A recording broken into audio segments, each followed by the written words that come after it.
ഞാൻ ജനിച്ചത് തളിപ്പറമ്പിലെ ലൂസ് ഹോസ്പിറ്റലാണ്. ഞാൻ വളർന്നത് കാസർഗോഡ് ജില്ലയിലെ നീലേശ്വരത്താണ്. പക്ഷെ പലർക്കും അറിയില്ല ഞാനൊരു കണ്ണൂർക്കാരി കൂടിയാണ് എന്നുള്ളത് പലർക്കും അറിയില്ല. ഞാൻ പല ഇന്റർവ്യൂവിലും എനിക്ക് തോന്നിയ അങ്ങനെ ഇവിടെ വീണ്ടും വരാൻ സാധിച്ചു. എനിക്ക് തോന്നുന്നു വളരെ കുറച്ച് ചടങ്ങുകൾക്ക് മാത്രമേ എനിക്ക് തളിപ്പറമ്പിൽ വരാനുള്ള ഭാഗ്യം ഉണ്ടായിട്ടുള്ളൂ. എന്റെ അമ്മ പഠിച്ച കോളേജ് സൺസൈഡ് കോളേജിൽ ഞാൻ വന്നിട്ടുണ്ട് കുറെ മുമ്പ് ഒരു ഫംഗ്ഷൻ. ഇതിലൊരു തീരുമാനമാവട്ടെ എന്നിട്ട് ഞാൻ സംസാരിക്കാം.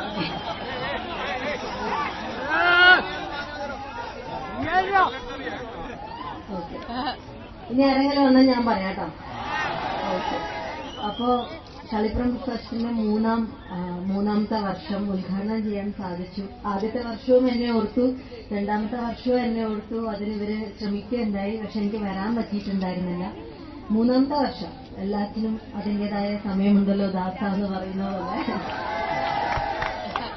ഇപ്പൊ ദാസാന്ന് വെച്ചാൽ എന്റെ സെക്യൂരിറ്റി ദാസയുടെ വലുതാ, ഇവിടെ എവിടെയുണ്ട് ദാസയുടെ. അപ്പൊ എന്തായാലും ഇപ്പോഴാണ് നമുക്ക് ഓരോന്നിനും ഓരോരോ സമയമുണ്ട് എന്ന് പറഞ്ഞാൽ ഇപ്പോഴാണ് ഇവിടെ വരാനുള്ളൊരു സമയമായിട്ടുള്ളത്. എന്തായാലും വളരെ സന്തോഷം തോന്നി. പക്ഷെ ബസ് സമരമാണെന്നുള്ളത് അറിഞ്ഞിട്ടുണ്ടായിരുന്നില്ല. ഇന്ന് രാവിലെയാണ് ബസ് സമരമാണെന്നുള്ളത് അറിഞ്ഞത്. അപ്പൊ ആൾക്കാർ കുറച്ച് കുറഞ്ഞിട്ടുണ്ടാവും, ആൾക്കാർക്ക് എത്തിപ്പെടാൻ പറ്റൂല എന്നല്ല ഇവര് പറഞ്ഞു. പക്ഷെ ഇവിടെ വന്ന് കണ്ടപ്പോ അങ്ങനെ ബസ് സമരത്തിന്റെ യാതൊരു എന്താ പറയാ ഒരു ബസ് സമരമാണെന്ന് തോന്നിക്കാത്ത രീതിയിലാണ് ഇവിടുത്തെ ആൾക്കാര് ഇവിടുത്തെ ജനപ്രളയം കാണുമ്പോ തോന്നിയത്. വളരെ സന്തോഷം തോന്നി. പിന്നെന്താ പറയുന്നത്, എനിക്ക് തളിപ്പറമ്പിനെ വെച്ചിട്ട് പാട്ട് അവസാനം പറഞ്ഞപ്പോ പാടി. അപ്പൊ തളിപ്പറമ്പ് എന്ന് പറയുമ്പോൾ എന്റെ മനസ്സിൽ ആദ്യം എനിക്ക് ഓർമ്മ വരുന്നത്, ഒരുപാട് ഓർമ്മകളൊന്നും നിങ്ങളായിട്ട് എനിക്ക് പങ്കുവയ്ക്കാനൊന്നുമില്ല. എന്റെ അമ്മയിലൂടെ അമ്മ ഷെയർ ചെയ്തിട്ടുള്ള കുറെ ഓർമ്മകൾ, ഇവിടുത്തെ മുത്തരത്ത് സ്കൂളിനെ കുറിച്ചിട്ടും, അമ്പലം തൃച്ചംബരം അമ്പലത്തിലെ എല്ലാ ഉത്സവത്തിനും ചെറിയ കുട്ടിയായിരിക്കുന്ന സമയത്ത് എല്ലാ വർഷവും വരാറുണ്ടായിരുന്നു. ഇവിടെ ഒരു 2-3 ആഴ്ച കൂടുമ്പോ അന്ന് എനിക്ക് തോന്നുന്നു ജയശ്രീ എന്ന് പറയുന്ന ബസ്സിലാന്ന് തോന്നുന്നു. ജയശ്രീ എന്ന് പറയുന്ന ഒരു ബസ് ഇപ്പോഴും ഉണ്ടാ ആ ബസ്സിലാണ് അമ്മ എന്നെ എന്റെ ചേട്ടനെയും കൂട്ടി തളിപ്പറമ്പിലേക്ക് വരാറ്.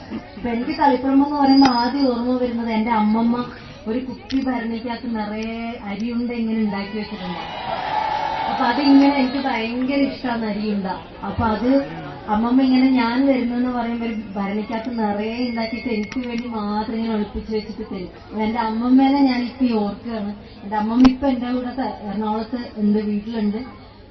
അപ്പൊ അങ്ങനെ കുറെ എന്റെ അമ്മാവന്മാര് 2 പേര് ഇവിടെ ഉണ്ട്. പിന്നെ രമേശ് ചേട്ടൻ, നമ്മുടെ പ്രിയപ്പെട്ട രമേശ് ചേട്ടൻ എന്നെ ഒരുപാട് ഉത്സവങ്ങളിലൊക്കെ എന്നെ ഒരുപാട് കാഴ്ചകൾ എനിക്ക് കാണിച്ചു തന്നിട്ടുണ്ട്. രമേശ് ചേട്ടൻ എന്നെ എടുത്തുകൊണ്ട് പോയിട്ടൊക്കെ.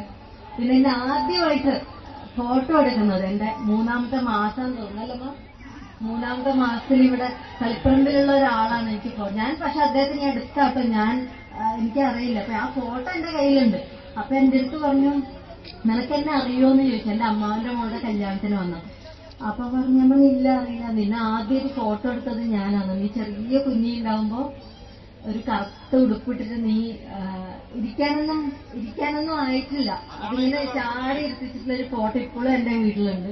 അപ്പൊ അങ്ങനെ കുറെ കാത് കുത്തിയത് ആദ്യമായിട്ട് കാത് കുത്തിയത് ഇവിടുന്നാണ്. അപ്പൊ അങ്ങനെയുള്ള നമ്മുടെ ഒരു മനുഷ്യൻ എന്നുള്ള രീതിയിൽ ആദ്യത്തെ കുറെ ഓർമ്മകൾ തളിപ്പറമ്പിൽ നിന്നാണ് തുടങ്ങുന്നത്. പിന്നെ ഇവര് പറഞ്ഞു ഉദ്ഘാടനം ചെയ്യേണ്ടത് സമാധാനത്തിന്റെ പ്രതീകമായിട്ടുള്ള വെള്ളരിപ്രാവിനെ പറത്തിക്കൊണ്ടാകുന്നത്. ഞാനൊരു സത്യം നിങ്ങളോട് പറയാം, ഇത് ഇവരെന്നോട് ആദ്യം പറഞ്ഞിരുന്നെങ്കിൽ ഞാനിന്ന് വരൂലായിരുന്നു ഇങ്ങോട്ട്.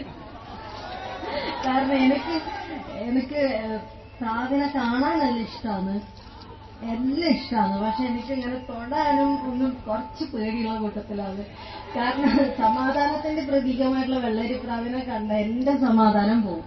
അതുകൊണ്ട് നിങ്ങളുടെ എല്ലാവരുടെയും അനുഭവത്തോട് കൂടിയിട്ട് ബഹുമാനപ്പെട്ട ചെയർപേഴ്സൺ ശ്രീമതി റംല അവറുകളോട് ഞാൻ അപേക്ഷിക്കുകയാണ്, ഞാനിങ്ങനെ തൊട്ട് തരാം, നിങ്ങൾ വർത്തിക്കോ, സംസാരിക്കുക, നിങ്ങളായിട്ട് കുറച്ചുനേരം ഇടപഴകുക എന്നുള്ളതാണ് ഞാൻ ഇതിൽ കാണുന്ന ഏറ്റവും വലിയ സന്തോഷം. പിന്നെ പ്രാവിനെ പറക്കുന്നതിനൊന്നും വലിയ കാര്യമൊന്നുമില്ല അല്ലെ. നമ്മൾ ഇങ്ങനെ ഒരു താങ്ങായിട്ട് ഇങ്ങനെ സൈഡിൽ നിന്നാ പോരെ. എനിക്ക് ഭയങ്കര പേടിയാണ് അത് പറയുമ്പോ എല്ലാവർക്കും തമാശയായിട്ട് തോന്നും.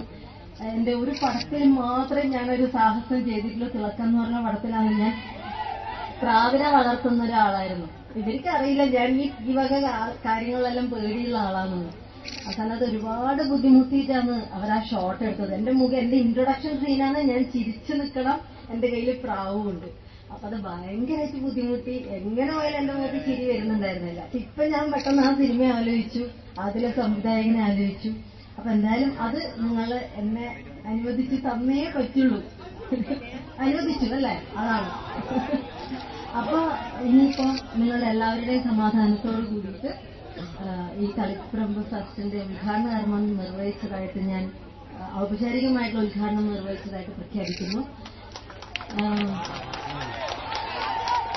പാട്ട് പാടിയ പക്ഷെ ഈ കയ്യുടെ ഒന്നും പോരാട്ടോ. ഇതെന്തെന്നാണ് നാട്ടുകാരിയെല്ലാം വന്ന് എങ്ങനെയാ ചെയ്യുക? ഇരിക്കുന്ന നിങ്ങളെ ഈ സൈഡിലുള്ളവരും മാത്രമേ കൈയടിക്കുന്നുള്ളൂ. ഇവരാരും കൈയടിക്കുന്നില്ല. അതാണ്. നമ്മൾ ഒരുപാട് നാടുകളിൽ പല ഫംഗ്ഷന് വേണ്ടിയിട്ട് കേരളത്തിന്റെ അങ്ങേയറ്റം മുതൽ ഇങ്ങേയറ്റം വരെ, കേരളത്തിന് പുറത്തും ഇന്ത്യക്ക് പുറത്തും എല്ലാം പോയിട്ടുണ്ട്. ഒരുപാട് ജനങ്ങളുടെ സ്നേഹം അടുത്തറിയാനും അനുഭവിച്ചറിയാനുള്ള ഭാഗ്യം ഉണ്ടായിട്ടുണ്ട്. പക്ഷെ അതിനേക്കാളെല്ലാം ഉപരി നമുക്ക് തരുന്ന സന്തോഷം അല്ലെങ്കിൽ ഒരു സപ്പോർട്ട് കൂടുതൽ മനസ്സുകൊണ്ട് തൊട്ടറിയുന്നത് സ്വന്തം നാട്ടിൽ വരുമ്പോഴാണ്. അപ്പൊ അത് നിങ്ങൾ വന്നില്ലെങ്കിൽ പിന്നെ ആരാ തരുക?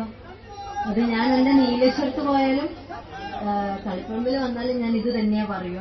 കളിപ്പറമ്പുകാരുടെ ഒരു എന്താ പറയാ സ്വഭാവത്തിന്റെ മറ്റൊരു പ്രതീകമായിട്ട് തോന്നി എനിക്ക് ആദ്യത്തെ സംഭവം. നമ്മളെല്ലാരും കണ്ട് സ്വാഗതം പാടുന്ന സമയത്ത് കുറച്ച് ബുദ്ധിമുട്ടുകൾ ഉണ്ടായി.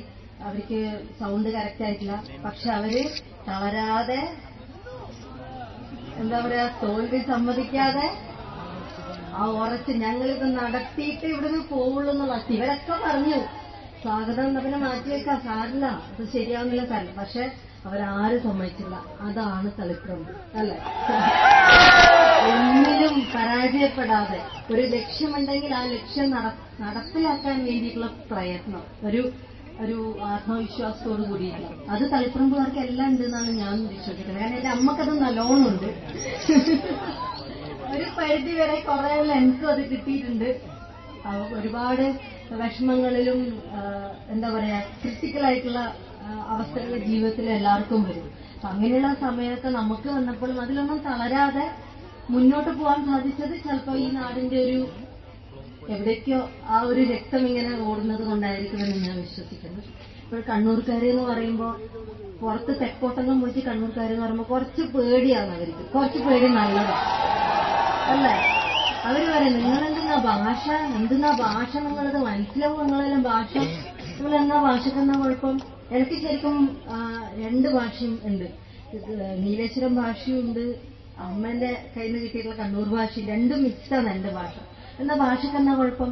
അയ്യോ നിങ്ങളെ ഭാഷയിൽ അങ്ങോട്ട് ആർക്കും മനസ്സിലാവുക ഒന്നും. പിന്നെ നിങ്ങളെ വീട്ടിലെല്ലാം കുഞ്ഞാള് ബോംബല്ലേ കളിക്കുക, പന്തൊന്നും അല്ലല്ലോ കളിക്കുക. നിങ്ങളെല്ലാം ചെറുപ്പത്തിലെ ബോംബിലിട്ട് കളിക്കുക. നിങ്ങൾക്ക് പിന്നെ കൊല്ലാനൊന്നും മടിയില്ലല്ലോ ആൾക്കാരാ. അപ്പൊ ഞാൻ ആദ്യമൊന്നും എനിക്കിന് ഉത്തരവില്ല കേട്ടോ പറയാം. കാരണം ഞാൻ അന്നേരം തുടക്ക സമയത്തൊന്നും എനിക്ക് ഇവർ ഇങ്ങനെ ചോദിക്കുമ്പോൾ എനിക്ക് ഉത്തരം പിടിച്ചു നിൽക്കാൻ പറ്റുന്നില്ല. സപ്പോർട്ട് ചെയ്യാനും ആരും ഉണ്ടാവില്ല. കണ്ണൂർ ഒരു വടക്ക് കേരളത്തിലെ വടക്ക് ജില്ലകളിൽ നിന്നും വരുന്ന ഒരാൾ ഞാൻ മാത്രമേ ഉണ്ടാവും. പിന്നെ എന്റെ അച്ഛനും അമ്മയും മാത്രം എന്നെ സപ്പോർട്ട്. ഈ 100,000 ജനങ്ങളുടെ ഞങ്ങൾ 3 പേര് നിന്നിട്ട് എന്തെന്നാ ജയിക്കാൻ പറ്റുമോ? പിന്നെ ഞാനൊരു കാര്യം മനസ്സിലാക്കി. ഞാൻ പറഞ്ഞ അതെ, നമ്മുടെ നാട്ടില് എല്ലാം ചെയ്യുന്നത് ആത്മാർത്ഥത കൊണ്ടാണ്.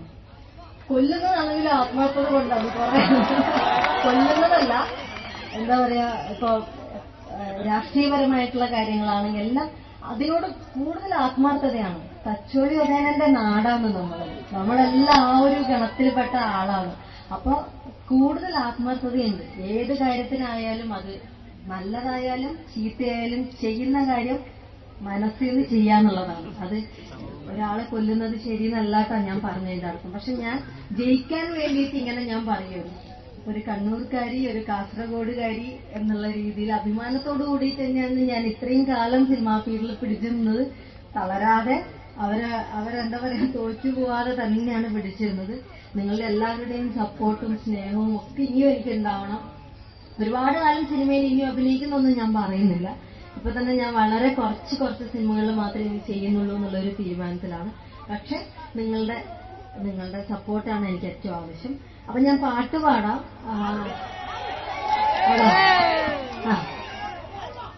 അലിവിയ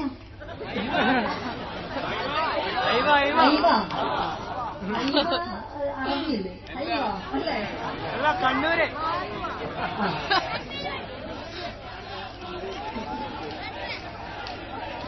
അപ്പൊ അതന്നെ പാടിയേക്കാം അല്ലേ? അതന്നെ പാടിയേക്കാം. സപ്പോർട്ട് ചെയ്യണേ.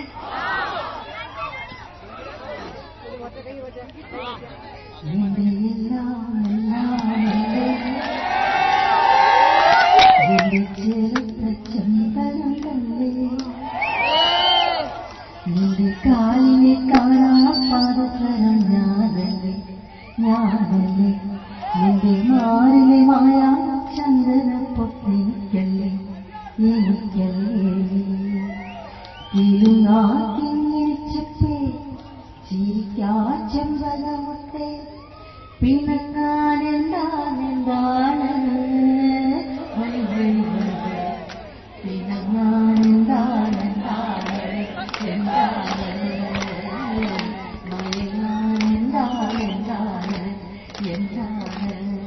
എന്റെ എല്ലാം അല്ലേ എന്റെ ചെറുപ്പ ചെമ്പരുന്നല്ലേ എന്റെ കാലിയെ കാണാപ്പാദസരം ഞാനല്ലേ നിന്റെ മാറിലെ മായ ചന്ദന പൊട്ടിക്കല്ലേ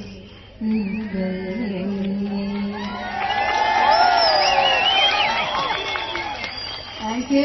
ഞാൻ വിചാരിച്ചൊരു കയ്യേരി വന്നില്ല, എന്നാലും അതെന്തിനാണ് ഇത്ര മടി? ഇങ്ങനെ ഒരു കാര്യം ചെയ്യിക്കാൻ മടിയെന്ന ഒന്ന് എന്ന സന്തോഷത്തോടെ ഞാൻ പോയിരുന്നു. ഒരു നല്ലൊരു ഐഡിയ വെച്ചിട്ട്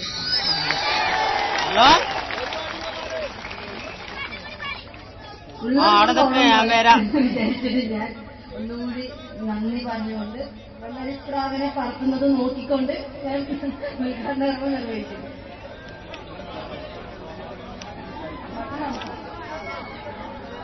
നമ്മുടെ